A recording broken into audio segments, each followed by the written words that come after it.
அத்தியாயம் 2 நிச்சயதார்த்தப்படலம்.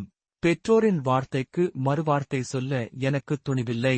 அவர்களின் முகத்தில் தெரிந்த நம்பிக்கையும், நான் அந்த வாக்கை நிறைவேற்றினால் அவர்களுக்கு கிடைக்கும் மகிழ்ச்சியும் என் தயக்கங்களை விழுங்கின.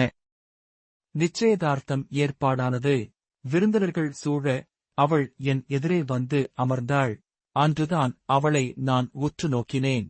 மிக மெலிந்த உடல்வாகு, அகன்ற விழிகள், பேசாத உதடுகள். அவள் முகத்தில் ஒருவித மென்மை கலந்த பயம் படிந்திருந்தது.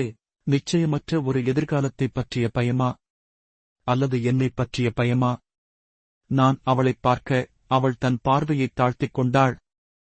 நெளிந்து கையை நீட்டிய போது என் மனதில் ஒரு வெற்றிடம். இந்த கூச்ச சுபாவம் கொண்ட பெண்ணுடன் என் வாழ்க்கை எப்படி பயணிக்கப் போகிறது என்ற கேள்வி என் மனதில் ஒலித்தது.